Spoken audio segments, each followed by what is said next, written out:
अगर वो हम लोगों को मुआवजा नहीं देती है तो सबको उनके के घर के अंदर बंद करके गोली से मरवा दिया जाए।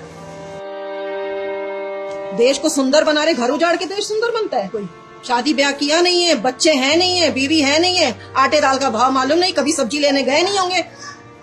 मेरे यहाँ 5 दिन से खाना नहीं बन रहा है, बन भी रहा है तो नाले में ही फेंका रहा है, उन्हीं के नाले में फेंका रहा है। हमसे पूछे कि उस टाइम में हमारे पे क्या बीत रही थी जब वो क्रॉस लगा के जा रहे थे। ना टैक्स जमा हुआ आज तक, सारा वापस करेंगे। मुआवजे के साथ मेरी जमीन का पैसा, मेरे घर का पैसा, सब कुछ वापस करें। एक ही रात में घर से बेघर कर दे, छोटे छोटे बच्चे लेके कहाँ जाएंगे बताइए? हम लोग कैसे गृहस्थी शुरू करेंगे? एकदम से छत से आसमान छीन लिया इन लोगों ने। 35 सालों से सरकार बीजेपी चिल्ला रही थी, ये बीजेपी है, इसको बीजेपी कहेंगे? अधिकारी से बात करते हंसते हुए जाते हैं, कहते कुछ नहीं आपको तो फ्लैट मिल रहा। अरे उस फ्लैट में वो खुद अपनी फैमिली रखेंगे। इनके राज्य में लड़कियां महाराज सब सेफ है, क्या सेफ है भैया?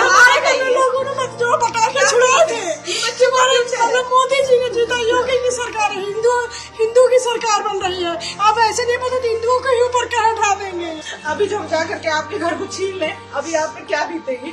आपको हमसे पूछने की जरूरत ही नहीं है।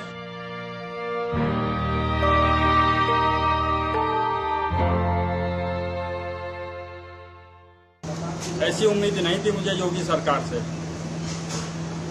हम लोग जब से होश संभाले तब से वो भाजपा के ही वोट दिए, भाजपा के ही वोटर हैं। यहाँ पूरा ये रहीम नगर न्यू बस्ती और पुरानी बस्ती मिला करके भाजपा का ही जो है सपोर्ट करते आए हैं और भाजपा ही हम लोगों को जो है मिटा रही है। अगर मैं सरकार से गुजारिश करना चाहूँगा, अगर वो हम लोगों को मुआवजा नहीं देती है तो सबको उनके के घर के अंदर बंद करके गोली से मरवा दिया जाए। बार बार मरने से अच्छा है आदमी एक बार मरेगा उसका और सरकार का लाखों करोड़ों रुपया भी बच जाएगा, मुआवजा नहीं देना पड़ेगा। हमें मुआवजा नहीं चाहिए, हमें मकान अपना चाहिए। हमारे प्लॉट में आप कुछ नहीं कर सकते। रजिस्ट्री है मेरी, लीगल है, कोई अनलीगल नहीं है कि आप मुआवजा दे के और छुट्टी पा जाएंगे मकान तोड़ के। आपको जहाँ ग्रीनरी करनी करे, इतनी सरकार आई, किसी ने इस तरह से किसी के घर उजाड़ करके ग्रीनरी नहीं की है। ग्रीनरी करना आप करिए, जहाँ खाली जगह पड़ी है कीजिए। देश को सुंदर बना रहे, घर उजाड़ के देश सुंदर बनता है? कोई बेवकूफ है क्या आप? एकदम से सरकार के कैसे कुर्सी पे बैठ गए आप भाई? बेवकूफी कर रहे हैं आप। शादी ब्याह किया नहीं है, बच्चे हैं नहीं है, बीवी है नहीं है, आटे दाल का भाव मालूम नहीं, कभी सब्जी लेने गए नहीं होंगे।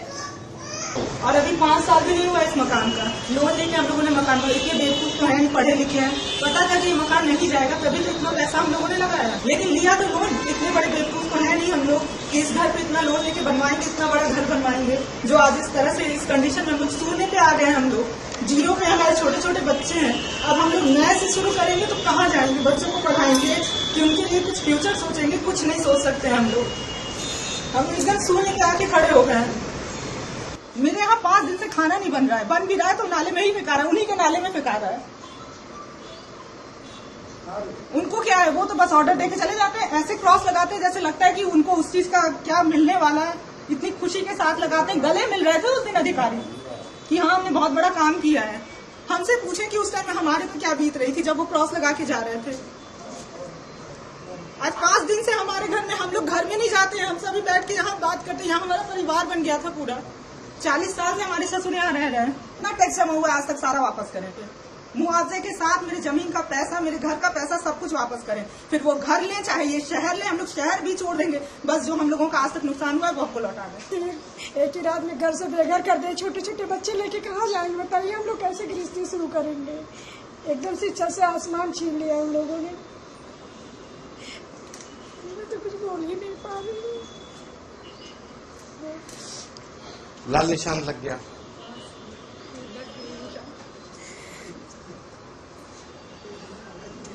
ये कहना चाहिए कि इतनी भी सरकार का, जब पहले तो कभी इन्होंने अवैध घोषित नहीं किया था, इससे पहले भी उन लोग को देना चाहिए ना। अगर मेरे पापा लोग तो कह रहे 30-35 सालों से रह रहे हैं, तो तभी तो आज तक सरकार ने इनको अवैध घोषित नहीं किया, कोई नोटिस वगैरह नहीं। फिर आज की सरकार क्यों इसको अवैध घोषित कर रहा है? अगर जब यहाँ रजिस्ट्री हुई थी तभी रोक लगनी चाहिए कि इस पे मकान नहीं बना। अब रजिस्ट्री नहीं करवानी चाहिए क्योंकि ये अवैध रजिस्ट्रेशन होती है वहाँ अवैध घोषित है तो आपको बता देना चाहिए ना। जब मैंने मकान बेचा वाले से हम लोग शुरू से बीजेपी को कभी उन्होंने ऐसा नहीं कुछ बताया था। बीजेपी को ये 35 सालों से सरकार बीजेपी बीजेपी चिल्ला रही थी, ये बीजेपी है, इसको बीजेपी कहेंगे। हम लोग का इतना लोन लेके घर बनवा जो भी करके बनाया, हमारे माँ बाप ससुर से किए हो, मगर ये कोई तरीका है घर से बेघर करने का? अधिकारी से बात करते हंसते हुए जाते हैं कि अरे कुछ नहीं, आपको तो फ्लैट मिल रहा। अरे उस फ्लैट में वो खुद अपनी फैमिली रखेंगे, रह पाएंगे? हमारी चीजों का सवाल का जवाब दिया। अगर ठीक है ये अवैध था, यहाँ पे हम लोग से हाउस टैक्स क्यों ले रहे हैं? बिजली का bill, house tax, water tax क्यों ले रहे हैं? क्या हम लोग को रोड पे लाके रख दिया? बच्चे पढ़ रहे हैं, कहाँ लेके जाएंगे? जब से हम लोग कोई एक जगह बता दे कि हाँ हम लोग वहाँ जाके सेफ है, कोई एक जगह बता दे। बच्चे बस क्रॉस लगा, अभी तो लगा के गए हैं, कल नोटिस आ जाएगी, कहाँ जाएंगे? अब तो बुलडोजर, बाबा हो बुलडोजर चला रहे, ये बुलडोजर है, ये बुलडोजर है। हम लोग सेफ महसूस करते हैं, औरतें सेफ है, ये सरकार में औरतें से, ये औरतें से कल रोड पे औरतें जाएंगी, उनके बच्चों के साथ क्या होता है कोई आगे बोलेगा आके? हम तो आग बंद करके भरोसा करते थे, ये भरोसा तोड़ा उन्होंने। आग बंद अगर बर्बाद किया, उनके पास कुछ नहीं था, हमारे पास पुख्ता सबूत है। हम रजिस्ट्री लेके आगे तक जाएंगे, ऐसे कैसे किसी का घर तोड़ सकते हैं? इनके राज्य में लड़कियां महाराज सब सेफ है, क्या सेफ है? लोगों ने जो पटाखे छुड़ाए थे, बच्चे मारे, मोदी जी ने जीता, योगी की सरकार है, हिंदू की सरकार बन रही है। आप ऐसे नहीं पता हिंदुओं के ही ऊपर क्या उठा देंगे? क्या पूछेंगे हमसे, यही पूछेंगे दुख, इससे बड़ा दुख आप खुद सोचिए। यहाँ पे खड़े होकर के आपने भी घर बनवाया होगा, अभी जब जा करके आपके घर को छीन लें, अभी आप पे क्या बीतेगी? आपको हमसे पूछने की जरूरत ही नहीं है।